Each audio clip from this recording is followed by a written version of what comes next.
दोस्तों स्वागत है आपका इंजीनियरिंग स्टडी पर। आज की वीडियो में हम instrumentation interview questions and answers देखने वाले हैं। तो बहुत इंपॉर्टेंट होने वाली है आप लोगों के लिए ये वीडियो। तो चलिए शुरू करते हैं। तो आज का पहला क्वेश्चन है कि वाल्व पोजिशनर और आईपी कन्वर्टर में क्या डिफरेंस होता है। देखिए दोस्तों, बहुत आसान सा इसका आंसर है। तो अगर आईपी कन्वर्टर की बात की जाए, यहां से हम चलते हैं तो ये होता है आई मीन्स करंट और पी मीन्स प्रेशर। तो ये करंट को प्रेशर में कन्वर्ट करने वाला एक इंस्ट्रूमेंट होता है, इसलिए हम इसको आईपी कन्वर्टर बोलते हैं। होता क्या है एक्चुअली, जब हम पीएलसी डीसीएस से सिग्नल भेजते हैं तो वो सिग्नल क्या होता है, वो 4 to 20 मिली एम्पियर सिग्नल होता है। ये सिग्नल है करंट सिग्नल। लेकिन कंट्रोल वाल्व को चलाने के लिए हमें न्यूमेटिक सिग्नल की जरूरत होती है, मतलब प्रेशर सिग्नल की जरूरत होती है। इसको आप करंट टू न्यूमेटिक कन्वर्टर भी बोल सकते हैं, ठीक है। तो प्रेशर सिग्नल की जरूरत है, तो अब हमें इस सिग्नल को प्रेशर सिग्नल में बदलना होगा जिससे कि कंट्रोल वाल्व ऑपरेट हो सके। तो उसके लिए हमें जरूरत पड़ती है इस आईपी कन्वर्टर की, और आईपी कन्वर्टर कुछ इस तरह का होता है, ठीक है। अब बात आती है पोजिशनर की। तो पोजिशनर जैसे कि नाम से ही क्लियर हो रहा है कि पोजिशन करने वाला, मतलब कंट्रोल वाल्व को पोजिशन पर पहुंचाने वाला, 0 to 100% ऑपरेट कराने वाला, तो वो होता है पोजिशनर। तो इस तरह का पोजिशनर होता है। देखिए आजकल क्या होने लगा है कि आईपी और पोजिशनर को मिलाकर हम इलेक्ट्रोन्यूमेटिक पोजिशनर बना देते हैं। तो आप में से बहुत सारे लोग ऐसे होंगे जिनकी इंडस्ट्री में अभी इस तरह का सिस्टम काम कर रहा होगा, और बहुत सारे लोग ऐसे होंगे कि जिनकी इंडस्ट्री में इलेक्ट्रोन्यूमेटिक पोजिशनर यूज हो रहा होगा, या आजकल आने लगा है ये स्मार्ट पोजिशनर, ये यूज हो रहा होगा। तो आप लोग बताइए कि आपकी इंडस्ट्री में कौन सा वाल्व पोजिशनर यूज होता है, न्यूमेटिक, इलेक्ट्रोन्यूमेटिक या स्मार्ट वाल्व पोजिशनर। तो पोजिशनर का काम होगा कंट्रोल वाल्व को 0 to 100% तक ऑपरेट कराना। अब इन वाले वाल्व पोजिशनर्स में क्या होता है, इन दोनों को कंबाइंड करके हम इसमें यूज करेंगे। आईपी कन्वर्टर इसमें भी होगा, लेकिन आईपी कन्वर्टर यहाँ आपको अलग से लगा हुआ नहीं दिखाई देगा, इसके अंदर ही इनबिल्ट होगा, एंड पोजिशनर भी इसके अंदर ही इनबिल्ट होगा। तो इलेक्ट्रोन्यूमेटिक पोजिशनर में या स्मार्ट पोजिशनर में आईपी कन्वर्टर और वाल्व पोजिशनर एक साथ इनबिल्ट रहते हैं। तो ये बात आपको ध्यान रखनी है। अगला क्वेश्चन देखते हैं, बहुत ही इंपॉर्टेंट और टेक्निकल क्वेश्चन है ये, कि इंडस्ट्रीज में mainly equal percentage flow characteristic control valve का हम ज्यादा यूज क्यों करते हैं। देखिए दोस्तों, अगर कंट्रोल वाल्व की फ्लो कैरेक्टरिस्टिक्स के बारे में अगर हम समझें तो कंट्रोल वाल्व 3 टाइप के होते हैं। एक तो लीनियर, एक इक्वल और एक क्विक ओपनिंग, ठीक है। तो यहां पे पूछा गया है कि इक्वल परसेंटेज वाला जो कंट्रोल वाल्व है वो क्यों प्रीफर किया जाता है, और इसको हम डिसाइड कैसे करते हैं, कैसे समझते हैं कि कौन सा कंट्रोल वाल्व है। तो वो प्लग देख के हम बताएंगे कि लीनियर ओपनिंग वाला है, इक्वल परसेंटेज ओपनिंग वाला है, या क्विक ओपनिंग वाला है।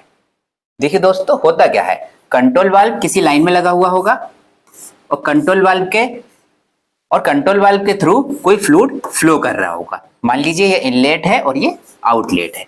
अब कंट्रोल वाल्व के थ्रू जो फ्लूइड फ्लो कर रहा है उसका बिहेवियर लीनियर भी हो सकता है और नॉन लीनियर भी हो सकता है, ठीक है। अगर लीनियर बिहेवियर होता है तब हम लीनियर ओपनिंग वाला वाल्व यूज करते हैं, एंड अगर नॉन लीनियर बिहेवियर होता है इस फ्लूइड का तब हम इक्वल परसेंटेज यूज करते हैं। तो होता क्या है, जो इंडस्ट्री में प्रोसेसेस होते हैं ना, वो बहुत सारे प्रोसेसेस, इनका बिहेवियर नॉन लीनियर होता है। तो इस वजह से हम इक्वल परसेंटेज कंट्रोल वाल्व का यूज करते हैं। दोस्तों, कंट्रोल वाल्व कैरेक्टरिस्टिक्स पर भी एक वीडियो बनाई जा सकती है, अगर वीडियो चाहिए तो आप कमेंट कर दीजिए, तीनों कैरेक्टरिस्टिक्स के बारे में अच्छे से समझा दिया जाएगा। दोस्तों, इस कंटेंट की पीडीएफ आपको चाहिए तो हमारा एक मेंबरशिप प्लान है इंटरव्यू क्वेश्चंस एंड पीडीएफ वाला, वो आप ज्वाइन कर लीजिए। चलिए, ये बात हुई कि इक्वल हम कहाँ यूज करते हैं और लीनियर परसेंटेज हम कहाँ यूज करते हैं, लेकिन यहाँ क्वेश्चन ये है कि इक्वल परसेंटेज क्यों ज्यादा यूज किया जाता है। तो दोस्तों, इक्वल परसेंटेज वाला कंट्रोल वाल्व इसलिए भी बहुत ज्यादा यूज किया जाता है क्योंकि बहुत सारे प्रोसेसेस नॉन लीनियर होते हैं, तो इसलिए हम ये कंट्रोल वाल्व प्रीफर करते हैं। दूसरा इसमें क्या होता है दोस्तों, जब वाल्व ओपनिंग 10% से 20% के बीच में होती है, लगभग यहां तक होती है अप टू 20% तक, तब ये प्रेसाइज कंट्रोल प्रोवाइड करता है। और फ्लो कम पास होगा, कम फ्लो पास होगा, और ज्यादा वाल्व खुलेगा तो ज्यादा फ्लो पास होगा, मतलब इक्वली बढ़ेगा। और जब ये 100% ओपन होगा तो ये फुल कैपेसिटी में काम करेगा। तो इस वजह से भी हम इस कंट्रोल वाल्व को यूज करते हैं। अब आप ये समझ लीजिए, अगर हम इक्वल परसेंटेज कंट्रोल वाल्व की जगह लीनियर परसेंटेज वाला वाल्व यूज करने लगेंगे तो क्या होगा। तो दोस्तों, क्योंकि हम इसको नॉन लीनियर वाली जगह यूज कर रहे हैं, और लीनियर परसेंटेज वाल्व क्या होता है, केवल लीनियर वाली कैरेक्टरिस्टिक्स पे ही काम करता है, तो वो सही से काम नहीं कर पाएगा और जो कंट्रोल होगा वो पुअर होगा। हमें वाल्व की ओपनिंग प्रॉपर नहीं मिल पाएगी और ना ही प्रॉपर कंट्रोल मिल पाएगा। तो इस वजह से हम इक्वल परसेंटेज वाला वाल्व ज्यादा प्रीफर करते हैं। आई थिंक ये आपको क्लियर हो गया होगा। अगले क्वेश्चन की तरफ बढ़ते हैं। ये भी बहुत इंपॉर्टेंट क्वेश्चन है। ये क्वेश्चन है कि कंट्रोल वाल्व स्ट्रोकिंग टेस्ट क्या होता है। दोस्तों, यहाँ स्ट्रोकिंग टेस्ट समझने से पहले आपको ये समझना होगा कि ये स्ट्रोक है क्या। तो स्ट्रोकिंग टेस्ट बना है आपका स्ट्रोक से। स्ट्रोक का मतलब हो गया फुल रेंज ऑफ ट्रेवल।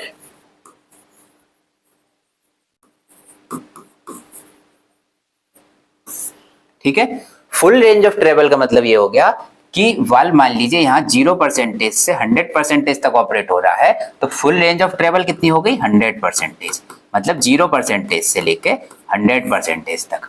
तो ऐसा टेस्ट जिसमें हम कंट्रोल वाल्व को 0% से 100% तक ऑपरेट करा के देखते हैं, वो कहलाता है स्ट्रोकिंग टेस्ट। ठीक है, अब स्ट्रोकिंग टेस्ट करते कैसे हैं। तो स्ट्रोकिंग टेस्ट के लिए दोस्तों, जो भी कंट्रोलर आप यूज कर रहे हैं, पीएलसी, टीसीएस या पीआईटी कंट्रोलर, तो उसको मैनुअल में ऑपरेट कराते हैं हम, और उससे हम 0 to 100% ऑपरेट कराते हैं। 0% पर देखते हैं वाल्व की ओपनिंग कितनी है, 25% पर देखते हैं, 50% पर ओपनिंग देखते हैं, 75% पर ओपनिंग देखते हैं, और 100% तक ओपनिंग देखते हैं।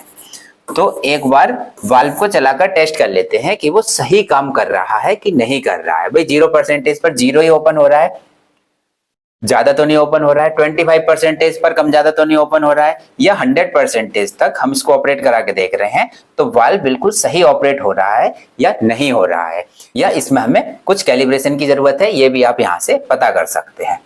अब स्ट्रोकिंग टेस्ट करते कब है। स्ट्रोकिंग टेस्ट दोस्तों मेनली कमीशनिंग के टाइम पे करते हैं। जब हमें कमीशनिंग करनी होती है तब हम स्ट्रोकिंग टेस्ट से पता करते हैं कि वाल्व सही ऑपरेट हो रहा है सिग्नल के अकॉर्डिंग या नहीं ऑपरेट हो रहा है, या जब हम मेंटेनेंस करते हैं वाल्व की तब भी हम स्ट्रोकिंग टेस्ट परफॉर्म करते हैं। तो स्ट्रोकिंग टेस्ट से पोजिशनर का भी पता चल जाता है कि पोजिशनर सही तरीके से काम कर रहा है या नहीं कर रहा है, वाल्व को सही पोजीशन करा रहा है या नहीं करा रहा है। अगला बहुत ही इंपॉर्टेंट क्वेश्चन है, इंटरव्यूज में बहुत ज्यादा पूछा जाता है और बहुत कम लोगों को इसके बारे में पता होता है कि थर्मोकपल में कोल्ड जंक्शन कंपेंसेशन क्या होता है, क्यों ये इंपॉर्टेंट है। तो दोस्तों, अगर थर्मोकपल की बात की जाए तो थर्मोकपल 2 वायर्स से मिलकर बना होता है। तो ये दोनों वायर्स जो ना डिफरेंट मटेरियल्स के होते हैं।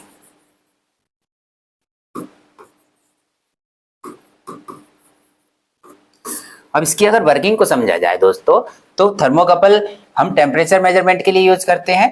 तो दो एंड्स के बीच में टेम्परेचर डिफरेंस की वजह से ये मिलीवोल्ट जनरेट करता है। ठीक है, यहाँ पे जो टेम्परेचर होगा और यहाँ पे जो टेम्परेचर होगा, इसके बीच के डिफरेंस के अकॉर्डिंग ये मिलीवोल्ट जनरेट कर देगा। उसके अकॉर्डिंग हम निकाल लेंगे कि कितना टेम्परेचर आ रहा है। तो यहाँ पर कोल्ड जंक्शन कंपेंसेशन कहाँ आता है। तो यहाँ पर जो दो एंड होंगे, एक तो इसका मेजरिंग एंड होगा और एक होगा इसका रेफरेंस एंड।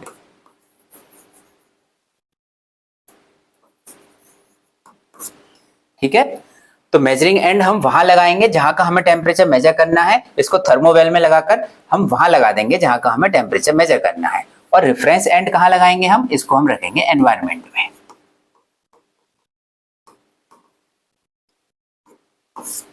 ठीक है, अब यहां पर आएगा कोल्ड जंक्शन कंपेंसेशन। तो होगा क्या दोस्तों, ये जो रेफरेंस एंड होता है टेक्निकली ये 0 डिग्री सेल्सियस पर होने चाहिए। ठीक है, लेकिन एनवायरनमेंट तो 0 डिग्री सेल्सियस पर नहीं है। एनवायरनमेंट क्या होगा, वो 25 डिग्री सेल्सियस पर होगा या 30 डिग्री सेल्सियस पर होगा। ठीक है, एनवायरनमेंट का जो भी टेम्परेचर होगा। अब देखना यहां से थोड़ा सा समझना, millivolt directly proportional to temperature at hot junction minus temperature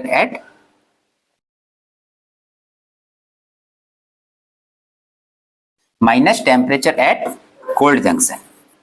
ठीक है, अब मान लीजिए यहां का 300 डिग्री सेल्सियस टेम्परेचर चल रहा है।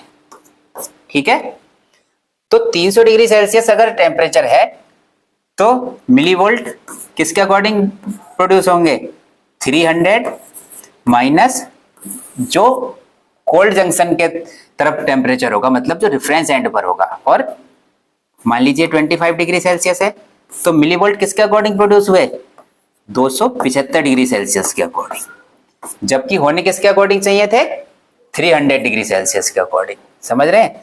तो अब हम इसे कंपेंसेट करते हैं। तो जब हम थर्मोकपल का टेम्परेचर ऐसे मेजर करते हैं मल्टीमीटर लगाकर, तब हम क्या करेंगे, एनवायरमेंट टेम्परेचर उसमें जोड़ देंगे। लेकिन जब कोई कंट्रोलर यूज होगा तो उसमें कोल्ड जंक्शन कंपेंसेशन किया जाता है, वहां पर कोल्ड जंक्शन कंपेंसेशन करेंगे एंड वो टेम्परेचर फिर 300 डिग्री सेल्सियस बताएगा। ठीक है, तो इसलिए कोल्ड जंक्शन कंपेंसेशन बहुत जरूरी है, बहुत ज्यादा इंटरव्यूज में ये पूछा भी जाता है।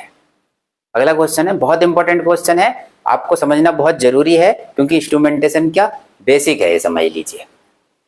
ये क्वेश्चन है दोस्तों कि अगर हार्ट प्रोटोकॉल यूज हो रहा है, 4 to 20 milliampere signal already available है, तो डिजिटल सिग्नल का क्या बेनिफिट होता है। दोस्तों हार्ट प्रोटोकॉल में क्या होता है, analogue signal plus digital signal दोनों एक साथ यूज किए जाते हैं।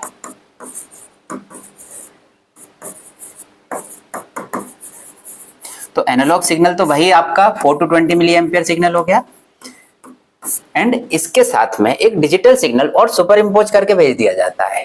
ठीक है, होता क्या है, ये 4 to 20 मिली एम्पियर तो डिस्टर्ब नहीं होगा, लेकिन इस डिजिटल सिग्नल की मदद से हमें इसके बारे में और ज्यादा इंफॉर्मेशन मिल जाएगी, जैसे कि इसका कॉन्फ़िगरेशन हमें पता चल जाएगा, और इसको हम हार्ट कम्युनिकेटर से कनेक्ट करके इसका हम कैलिब्रेशन कर सकते हैं। पीएलसी डीसीएस पर वहां पर कॉन्फ़िगरेशन इसकी बदल सकते हैं, चेक कर सकते हैं। तो एक तरह से इसकी पूरी की पूरी इंफॉर्मेशन हम डिजिटल सिग्नल के साथ ले गए। तो देखो कितना फायदा हुआ, 4 to 20 मिली एम्पियर तो हमें सिग्नल मिला, हमारा कोई सिग्नल नहीं बदला, कोई सिग्नल में डिस्टरबेंस नहीं आया, बस उसकी इंफॉर्मेशन और साथ में चलेगी सारी की सारी कि ये कितनी रेंज है, इसकी चेंज करना, और भी कई सारे पैरामीटर्स जाते हैं। तो ये सब हार्ट प्रोटोकॉल से बड़े आसानी से हो जाता है, तो इसलिए हम हार्ट प्रोटोकॉल का यूज करते हैं। तो दोस्तों ये थी हमारी आज की वीडियो इंस्ट्रूमेंटेशन की। इसी तरह की वीडियोस के लिए आज ही हमारे चैनल को सब्सक्राइब कर दीजिए। Thanks for watching the video.